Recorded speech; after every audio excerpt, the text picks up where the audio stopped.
Ligne droite, vue de haut, Liselotte Dutreuil. Bonjour Liselotte Dutreuil. Bonjour Maude, bonjour à tous les auditeurs. Je suis ravie de vous retrouver après ce long week-end. Et donc, pour ce grand retour, j'accueille ce matin en studio Jean-Yves Le Gallou. Bonjour. Bonjour Liselotte Dutreuil. Alors, vous êtes ancien député européen, président de Polémia, animateur d'Immédiat sur TV Liberté, cofondateur de l'Institut Iliade et auteur notamment de la Société de propagande, manuel de résistance au goulag mental aux éditions de la Nouvelle Librairie. Merci beaucoup d'être avec nous ce matin. Et ce qui vous amène donc, c'est le forum de la dissidence de Polémia. Chers auditeurs, vous savez qu'il se tient chaque année. Cette année donc ne fera pas exception et donc ce forum sera dédié aux dépenses nuisibles. Alors, le mot nuisible est un terme très important. Jean-Yves Le Gallou, vous allez pouvoir revenir dessus. Dans un premier temps, comment est-ce que vous êtes arrivé justement à vous questionner sur ces fameuses dépenses ? On imagine que le déficit énorme auquel la France doit faire face a été le point de commencement justement de cette réflexion.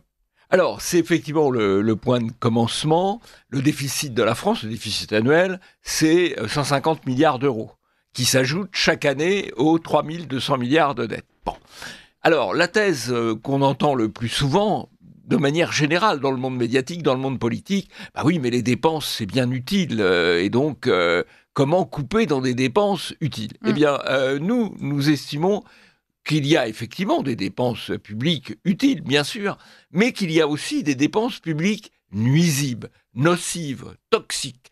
C'est-à-dire qu'elles coûtent cher, forcément, puisque ce sont des dépenses, mais non seulement elles coûtent cher, mais en plus, elles nuisent aux libertés, elles nuisent à l'efficacité, elles nuisent au dynamisme économique et sociétal. Et donc, nous estimons que dans ces dépenses, il faut pouvoir sabrer, et que si on sabre dans ces dépenses, non seulement on rétablira l'équilibre des finances publiques, mais la société sera plus libre, plus dynamique, et ce sera doublement positif. Oui, c'est ça. Il y a un distinguo à faire entre les dépenses nuisibles et celles qui seraient simplement inutiles ou accessoires. Là, on est vraiment sur quelque chose qui vient alourdir et blesser la France. Eh ben, si vous voulez, une dépense quand Monsieur Macron double le budget de l'Élysée. Il y a un double effet. Il y a un côté, c'est quand même un peu de gaspillage, mais il y a aussi le côté nocif quand derrière, il y a des dépenses de propagande et de manipulation de l'opinion. Voilà. Faut bien distinguer les choses. Vous savez, il y a eu un moment, la patronne de l'INA, l'Institut national de l'audiovisuel, qui avait des dizaines de milliers d'euros de frais de taxi. Ouais. Ça, c'est du gaspillage. Mais ce qui est pire dans les dépenses de l'INA, c'est les dépenses nuisibles quand l'INA utilise le fonds d'image publique dont elle dispose pour faire des documentaires de pure propagande. Voyez-vous, il faut distinguer. Alors souvent, l'opinion est assez scandalisée par ce qu'elle considère comme les dépenses somptuaires, les frais de repas, les frais de taxi ou autres. Bon, c'est vrai que ça, c'est critiquable, mais c'est moins grave qu'une dépense qui, en plus, est nocive. Alors justement, comment est-ce que vous vous y êtes pris pour pouvoir faire le tri dans toutes ces dépenses ? On imagine que le travail était énorme puisque nos dépenses elles-mêmes sont très conséquentes. Comment est-ce que ça s'est organisé justement, cette réflexion ? Alors, si vous voulez, il y a toute une série de pistes. Il y a 3 grands secteurs sur lesquels on peut trouver des économies. Et où il y a des dépenses nuisibles. Il y a tout ce qui est transition énergétique, où c'est peut-être là que c'est le plus facile à trouver, d'ailleurs à réaliser rapidement. Il y a les dépenses d'immigration, bien sûr. Il y a les dépenses d'aide extérieure. Ça peut être des dépenses d'aide au développement, y compris à la Chine ou à l'Algérie. Les dépenses en faveur des grandes organisations intergouvernementales. Qui globalement agissent dans le sens de toujours plus de mondialisation.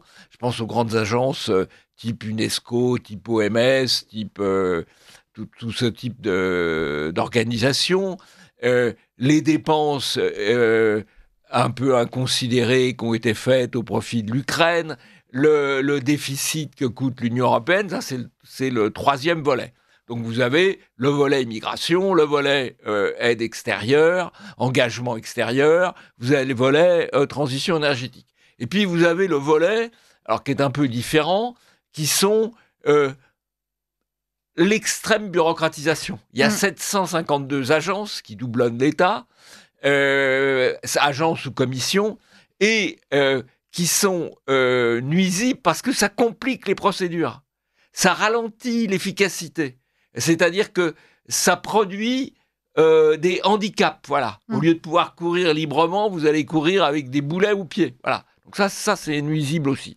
Et puis, vous avez des domaines où on va vous dire, quand vous voulez diminuer les dépenses, on va vous dire, oui, mais enfin, vous n'allez pas supprimer des dépenses pour l'école ou pour la santé.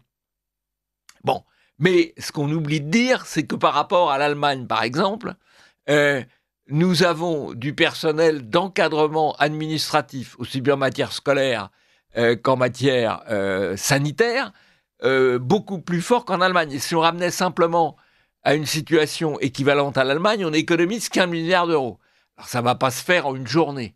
Mais là aussi, si vous voulez, l'encadrement administratif qui exige des opérationnels de faire des rapports est nuisible. C'est-à-dire que non seulement vous avez un coût d'encadrement administratif excessif, mais vous avez un coût en termes de moins d'efficacité des opérationnels, c'est-à-dire le prof dans la salle de classe ou le médecin auprès du patient ou l'infirmier ou l'infirmière auprès du patient, parce qu'il va être en charge d'avoir à faire toute une série de bureaucratie, en fait. Et alors, la bureaucratie numérique, c'est presque pire que la bureaucratie papier, parce que c'est tellement facile pour quelqu'un de vous demander de remplir un document sur une plateforme numérique qu'on le fait, alors que le papier, c'est un peu plus compliqué, quoi. Donc, de ce point de vue-là, la modernisation n'a pas apporté que des avantages. Alors justement, Jean-Yves Le Gallou, quand on entend tout cet enfer bureaucratique, cette complexité du système et donc toutes les dépenses que ça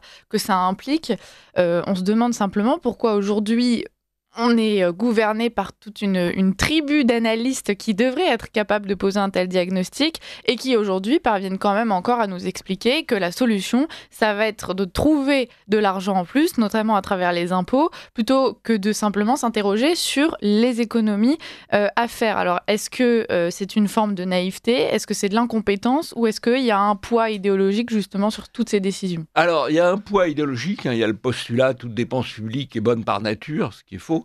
Et puis, il y a les intérêts, si vous voulez. Vous mettez de l'impôt supplémentaire, vous le répartissez sur une masse de monde. Par contre, les dépenses publiques, elles bénéficient un petit nombre. D'abord, les bureaucrates qui les mettent en place, les idéologues qui en bénéficient parce que ça va dans le sens de leurs convictions, et puis les intérêts qui reçoivent l'argent. Si vous voulez, typiquement... Le discours sur la transition énergétique, sur les éoliennes, il y a de très gros intérêts derrière. Et même de la corruption, s'agissant de l'installation des éoliennes ou s'agissant de la transformation des terres agricoles en terres agro-industrielles pour installer des panneaux solaires. Il y a des intérêts derrière. Voilà. Et ces intérêts-là, ils sont très, très actifs. Auprès des médias et auprès des élus. Est-ce que vous pensez qu'un changement de politique, un changement de dirigeant politique pourrait résoudre la question, ou bien est-ce que simplement on changerait les personnes à qui sont attribuées ces dépenses nuisibles? Il faudrait un vrai changement politique, c'est-à-dire qu'on est dans une situation où il faut une rupture. De ce point de vue-là, ce qui se passe aux États-Unis est assez intéressant, si ça se confirme, puisque le nouveau président élu, Donald Trump, veut changer de cap dans un certain nombre de domaines.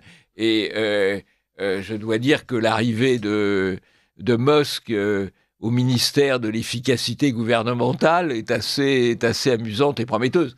Alors évidemment, c'est dans le contexte américain, on n'en est pas tout à fait là en France, et il faut reconnaître, ça c'est très important, que Donald Trump a été élu contre le système médiatique, à partir des médias alternatifs, des podcasts, etc. Et donc, il est beaucoup plus libre qu'aujourd'hui, aucun aucun représentant d'un grand parti politique en France, qui sont tous quand même un peu à la remorque du système dominant. Voilà. Ouais. Et donc, il faut une véritable rupture, et il faut du courage, parce que c'est plus difficile, c'est plus facile d'augmenter les impôts que de diminuer les dépenses. C'est ça la réalité. Voilà. J'imagine.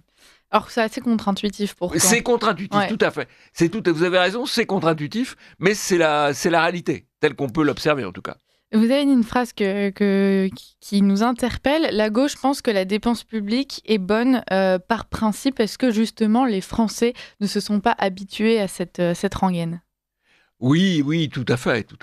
Est-ce qu'on va pouvoir, du coup, vous, avec ce forum, vous essayez aussi de proposer des solutions, d'essayer voilà, c'est pas seulement une analyse, c'est pas seulement un constat qui serait assez sombre et un peu déprimant, c'est aussi des solutions. Est-ce que vous pensez qu'on va pouvoir justement retourner la situation dans une société qui est pétrie par cette idée de il faut de la dépense publique, c'est bon et c'est dans l'intérêt des Français ? Si vous voulez, ça suppose la priorité des priorités. C'est d'attaquer les dépenses de propagande, puisque c'est elles qui font le reste. Je prends un exemple. L'immigration, on peut récupérer 25 milliards d'euros assez rapidement. Mais pour récupérer les 25 milliards d'euros rapidement, il faut d'abord taper sur les 2 milliards d'euros de subventions aux associations immigrationnistes qui imposent le discours sur l'immigration et le climat sur l'immigration. Et là, quand je dis qu'il y a des intérêts, derrière l'immigration, il y a des gros intérêts. Il y a des gens qui font des investissements hôteliers pour louer à l'État qui loge des migrants. Ouais. Il y a des gens qui montent des associations où ils se payent très grassement tout en étant... voyez-vous, je cite ça, il y a une association qui est présidée, c'est assez intéressant, une association immigrationniste, subventionnée bien sûr, subventionnée par Soros aussi, dont la patronne a 150 000 euros de revenus annuels. Et c'est la femme du directeur général de l'Arcom qui censure tout le monde. Bon, eh bien, il est évident que... et tous ces gens-là vivent de cela. Vous avez des avocats. Là, je prends un exemple de dépense nuisible. L'aide juridictionnelle aux clandestins, c'est 250 millions d'euros. C'est-à-dire, alors que les préfectures n'ont pas les moyens de se payer des avocats pour défendre leur point de vue vis-à-vis d'immigrés qui vont demander des titres de séjour qui leur ont été refusés, par exemple, ou la nationalité qui leur aura été refusée, la préfecture n'a pas les moyens d'envoyer du personnel au tribunal administratif ou au tribunal judiciaire, selon les cas. Elle n'a pas les moyens de se payer un avocat, mais le clandestin, lui, il a un avocat payé d'office. Y compris au Conseil d'État, où ça coûte très cher. Ouais. Voilà, ça, c'est des dépenses nuisibles. En fait, quand on commence à tirer sur la ficelle, il y a tout un cheptel, finalement, de mesures qui viennent derrière et qui coulent de source. On imagine que ça pourrait être assez simple de régler ce problème. Vous parliez de cette bureaucratie, etc., Jean-Yves Le Gallou. Est-ce que la solution passe aussi par une décentralisation, justement, de ce type de décision, de savoir à qui on octroie l'argent ou non ? Écoutez, alors, objectivement, la décentralisation, c'est un autre sujet. Mais ça n'a pas été une réussite ni en termes de proximité des décisions par rapport à l'usager, ni en termes d'économie. Pourquoi ? Parce qu'on a maintenant un millefeuille administratif. Vous avez la commune, puis vous avez l'intercommunalité, puis vous avez le département, puis vous avez les métropoles, puis vous avez les régions. Donc tout ça, c'est une bureaucratie qui se donne, où tout le monde se donne du travail aux autres. Donc c'est pas une économie. Et où l'État, en même temps, l'État a moins de personnel de terrain, mais le personnel qu'il avait sur le terrain, qu'il a retiré du terrain, il l'a mis dans les administrations centrales et ils font du règlement. Donc vous avez beaucoup plus de collectivités territoriales qu'avant qui ont appliqué beaucoup plus de règlements. Donc c'est plutôt une catastrophe. Et il y a aussi des économies à faire. Alors quand les collectivités territoriales pleurent, là aussi, il y a beaucoup d'économies à faire. Ouais. Parce que là aussi, le clientélisme est très développé. Vous êtes maire, vous arrosez tout un tas d'associations, et comme ça, vous avez des gens qui vous soutiennent, quoi. Il y a aussi beaucoup de maires, c'est des choses qu'on a pu entendre à travers nos micro-trottoirs, etc., notamment au moment des législatives, des riverains qui nous expliquaient nous, voilà, notre village reçoit des subventions pour qu'on puisse construire des centres d'accueil pour migrants. En revanche, on n'en reçoit pas, par exemple, pour rénover le toit de l'église. Absolument. Peut-être que décentraliser, ça sera un moyen justement pour ces maires-là aussi, de se dire, la priorité, surtout en fonction de leurs affinités politiques, et on voit que de plus en plus les idées de droite, notamment à travers le Rassemblement national, gagnent du terrain en France, en dehors des métropoles, ce serait peut-être un moyen justement de rééquilibrer et d'enclencher cette nouvelle gestion. Oui, mais alors si vous voulez, le paradoxe de ce qu'on appelle la décentralisation, c'est que les communes ou les départements, ils ne sont plus maîtres de leurs recettes. C'est l'État qui leur apporte. Et donc, c'est une forme de déresponsabilisation. On va parler maintenant de l'étranger, puisque vous l'avez aussi abordé rapidement. Les dépenses nuisibles, ce sont aussi toutes ces sommes qu'on distribue à qui en a besoin autour de nous. Est-ce que vous pourriez nous en dire quelques mots, peut-être citer les pays en tête de liste qui sont visés justement par vos analyses? Il y a beaucoup de choses. Dans les dépenses, on va dire, extérieures, il y a les dépenses au budget de l'Union européenne, où il y a lui-même budget de l'Union européenne, qui est un budget qui abuse énormément des dépenses. Donc là, il y aurait un travail aussi d'économie au niveau de l'Union européenne. Et puis, il y a les dépenses d'aide à l'extérieur. Alors, d'aide à l'extérieur, c'est assez extraordinaire. On a toujours des dépenses d'aide dites au développement. Ouais. Il arrive qu'on rembourse d'ailleurs les dettes de pays africains, alors que l'ensemble de la dette de l'Afrique, c'est 4 fois moins que la dette française. Donc on comprend très bien pourquoi on rembourse les dettes des autres alors qu'on ne rembourse pas nos dettes.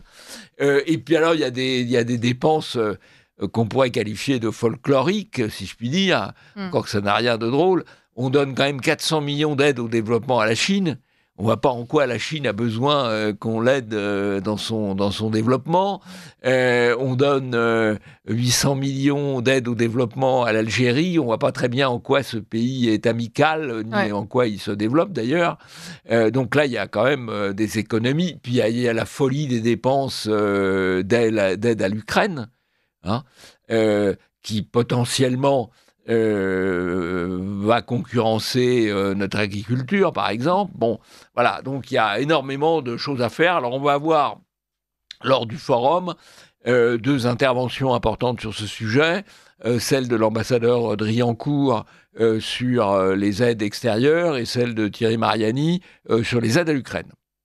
Alors, quand vous avez mentionné ces pays qu'on aide, notamment donc, en Afrique du Nord, certains vous répondront « Oui, mais Monsieur Le Gallou, on les aide pour qu'ils puissent s'organiser. Et puis, d'une certaine façon, vous qui voulez moins d'immigration, ça passe justement par ces aides. On va les aider à garder leurs habitants. Ils auront de meilleures structures, etc. Donc, voilà, on va s'organiser. Et puis, parfois, c'est même des accords commerciaux qui comprennent justement cette meilleure gestion de l'immigration. » Oui, alors, je pense que c'est une fausse bonne idée, si vous voulez, parce que, d'abord, je pense que ces aides au développement sont beaucoup perdues dans des aides à la corruption des dirigeants, donc c'est pas une très bonne idée.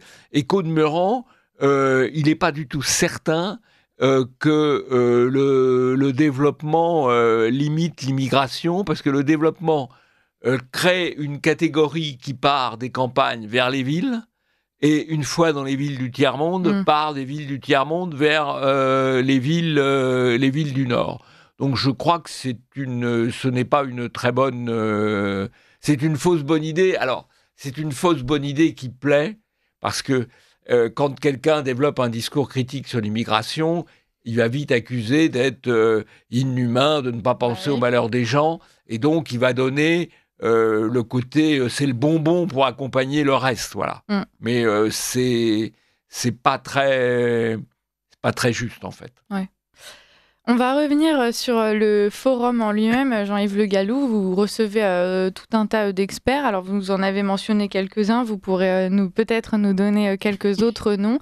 Est-ce que ça a été difficile, justement, de trouver ces analystes ou est-ce qu'au contraire, toutes ces idées que vous poussez, elles commencent justement à émerger, elles commencent à donner lieu à plus de critiques, là où avant, on avait quand même un peu de mal à faire avancer ce genre d'idées? Oui, alors, je crois nos experts sont d'une nature particulière, parce que ce sont des vrais experts de leur secteur. Il y a le préfet Auboin, qui est un expert dans le domaine du logement, par exemple.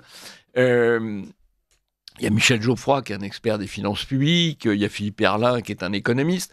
Mais nos experts sont différents des autres, en ce sens que Jean-Claude Martinez, qui est professeur de droit et spécialiste du budget européen, nos experts sont différents en ce sens qu'ils voient les choses.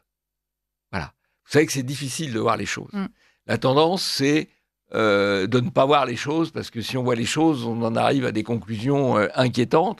Donc, il y a, je crois, ça c'est le phénomène un petit peu nouveau dans la situation actuelle, un certain nombre d'experts, de responsables qui se rendent compte de la réalité, qui se rendent compte qu'on est en train de fracasser le pays contre le mur et qui ont le courage non seulement de dire les choses, mais de voir les choses.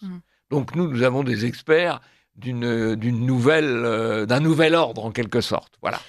Et je les remercie de leur participation et de leur courage. On les remercie aussi, d'autant plus qu'ils viennent souvent à notre antenne. Donc finalement, on sera, chers auditeurs, si vous participez justement à ce forum de la dissidence, vous serez en terrain connu.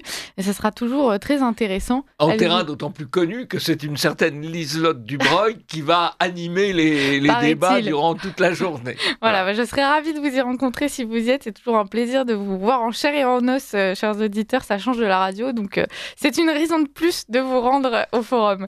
On va continuer justement à parler de ce forum. Jean-Yves Le Gallou, est-ce que vous attendez des politiques? Est-ce que vous avez l'impression que justement tout ce constat que vous allez apporter, ces solutions que vous allez tenter d'esquisser, ça pourrait avoir un impact justement? Est-ce que ça pourrait influencer certains hommes politiques, au moins officieusement, si ce n'est officiellement? Alors, je pense que vous savez, les batailles d'idées, ça prend toujours du temps et les idées se développent de manière virale. Donc, il faut d'abord émettre l'idée ou le point de départ du virus et puis après, si ça correspond à une nécessité, ça se répand. Et j'observe quand même que cette notion que toutes les dépenses ne sont pas bonnes, dépenses nuisibles peuvent contribuer à se répandre.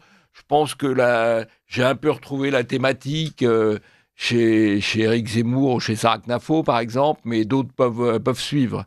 Alors évidemment, ce n'est pas encore les gros bataillons électoraux qui sont parfois plus conformistes, mais je pense que l'idée va cheminer. Oui. Et de toute façon, elle est indispensable.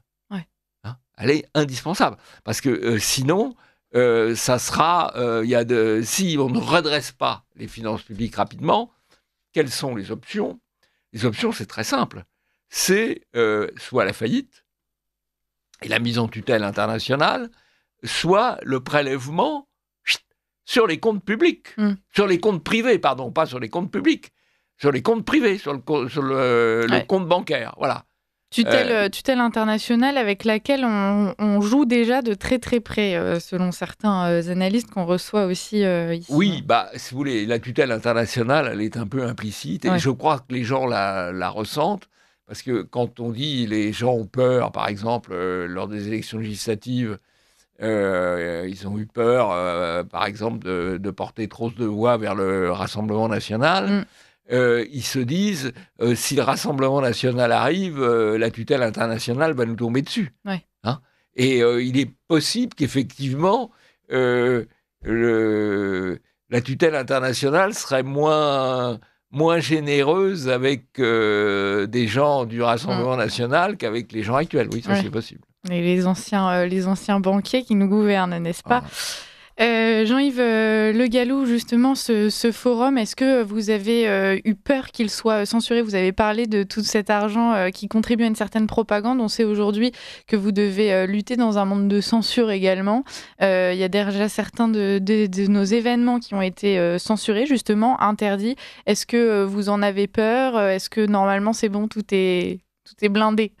Rien n'est jamais sûr tant que ça n'a pas eu lieu. Mais je pense il y a deux formes de censure. Hein.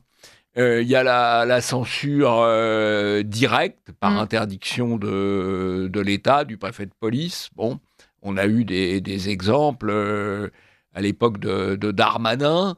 Je pense que là c'est un peu plus difficile. Donc là, je ne la crains pas trop. Même s'il faut rester vigilant.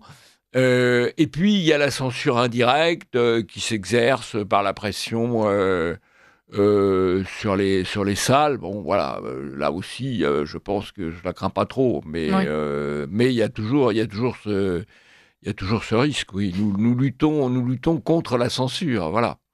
Pour lutter contre cette censure, vous êtes l'expert de ces petits mots, justement, ces petites rengaines que vous essayez de rappeler régulièrement. Est-ce que le terme de dépense nuisible, c'est le nouveau terme que Jean-Yves Le Gallou va imposer, justement, dans les médias, dans les débats ? Vous savez, c'est des processus sélectifs. Moi, j'essaye quand je trouve un terme qui paraît correspondre à la situation, je le mets sur le marché, si je puis dire. Après, c'est la sélection naturelle. Il y a des termes qui prennent et d'autres qui prennent moins. Voilà. J'espère que le terme dépense nuisible, dépense toxique ou dépense nuisible, nocive peut... Oui, j'ai cité tout à l'heure Saract Info qui avait un peu repris cette thématique. Je crois que j'ai vu une ou deux fois des gens du Rassemblement national parler de dépenses toxiques. C'est la même idée, quoi. Voilà. Chers auditeurs, parler de ces dépenses nuisibles ou toxiques autour de vous, c'est aussi par les mots, justement, que l'on peut mener notre combat. Jean-Yves Le Gallou, il nous reste 2 minutes. Est-ce qu'on pourrait justement expliquer aux auditeurs comment nous retrouver ce week-end ? Comment va s'articuler la journée ? C'est le moment de faire votre publicité. Alors, la journée commence à 9h30 jusqu'à 18h. Donc, c'est une série de conférences avec quelques détentes, une signature de livre dans l'après-midi de la part des intervenants. C'est à la salle Athènes Service, 8 rue d'Athènes, près de la gare Saint-Lazare. Et on peut s'inscrire, il faut mieux s'inscrire d'ailleurs pour être sûr d'avoir une place, sur le site de polemia.com. Voilà. Et ce sera animé, je l'ai dit, par Liselotte Dutreuil. Votre obligé. Je le rappelle, il y aura de très beaux noms, justement, qui pourront vous informer sur tous ces sujets. On retrouve Philippe Erlin, Michel Auboin, Lucas Chancerelle, Jean-Claude Martinez, Thierry Mariani, qui est notre chroniqueur régulier. On aura Xavier Driancourt, Fabien Bouglet, que vous entendez aussi souvent à notre antenne. Et puis, vous aussi, Jean-Yves Le Gallou, quel sera le sujet que vous allez présenter ? Moi, je traiterai le sujet du coût de l'immigration. On peut trouver beaucoup d'approches du coût de l'immigration, donc je montrerai les différentes approches qu'il peut y avoir sur le coût de l'immigration, y compris en prenant une approche qui est relativement peu utilisée, mais qui est à mon avis fondamentale, qui est celle du prix Nobel Maurice Allais, qui avait montré que toute entrée de personnes nouvelles avait une conséquence en termes de coût d'infrastructure. Voilà, c'est-à-dire que c'est très gentil de faire venir 500 000 entrées, 500 000 étrangers supplémentaires chaque année, mais il faut les accueillir, il faut les loger, il faut des écoles pour leurs enfants et des prisons pour leurs délinquants. Tout ça coûte de l'argent. Écoutez, on a hâte d'y être. Ce sera un programme très complet, chers auditeurs. Je pense que vous l'avez compris, tous les sujets vont être balayés. La transition énergétique, la politique de la ville, la propagande, tout. Merci Jean-Yves Le Gallou d'organiser cet événement déjà et merci aussi d'avoir été avec nous ce matin. Je rappelle que vous êtes ancien député européen, président de Polémia, animateur d'Immédiat sur TV Liberté, cofondateur de l'Institut Iliade et auteur de La Société de propagande, manuel de résistance au goulag mental, aux éditions de la Nouvelle Librairie. Chers auditeurs, si vous voulez nous retrouver, Jean-Yves et moi, ce sera donc samedi au Forum de la Dissidence de Polémia. On vous y attend nombreux. Merci beaucoup et à très bientôt, Jean-Yves. Merci beaucoup.